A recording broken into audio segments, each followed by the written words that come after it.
2026 সালের প্রত্যেকটা মাস কেমন কাটবে সংখ্যা তত্ত্ব অনুসারে জানাবো আপনাদের।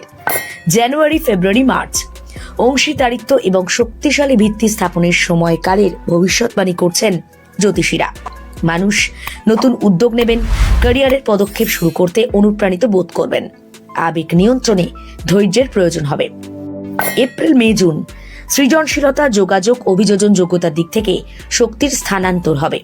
এটি নতুন ব্যবসায়ী, শিল্পী, পেশাদারদের জন্য দারুণ সময়। সতর্কতা উপেক্ষা করলে অতিরিক্ত আত্মবিশ্বাস আর্থিক ঝুঁকির কারণ হতে পারে।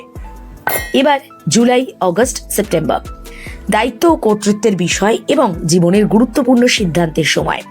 এমন চ্যালেঞ্জের মুখোমুখি হবেন এই সময় যা শৃঙ্খলা ও স্থিতিস্থাপকতার পরীক্ষা করবে। শর্টকাট খোঁজার পরিবর্তে কঠোর পরিশ্রম করুন।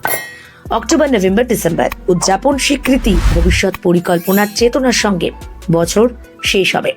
সম্পর্ক, পারিবারিক বন্ধন এবং সামাজিক জীবন গুরুত্বপূর্ণ হবে। পরবর্তী চক্রের জন্য মানুষ যখন প্রস্তুতি নেবে তখন আর্থিক স্থিতিশীলতা, দীর্ঘমেয়াদী নিরাপত্তা অগ্রাধিকার পাবে। 2026 হবে সংস্কার, রূপান্তরের। প্রযুক্তি, ডিজিটালাইজেশন, অবকাঠামো সংক্রান্ত নীতিগুলির বৃদ্ধি ত্বরান্বিত হবে। আত্মনির্ভরশীলতা বাড়বে। সামাজিক আন্দোলনে যুব সমাজ ভালো দায়িত্ব পাবে। বিশ্বের জন্য প্রযুক্তির অগ্রগতি, নেতৃত্বের পরিবর্তন, আন্তর্জাতিক সহযোগিতা শিরোনামে থাকবে। ব্যক্তিগত স্তরে প্রত্যেক ব্যক্তির নিজেকে নতুন করে উদ্ভাবন করার সম্ভাবনা রয়েছে।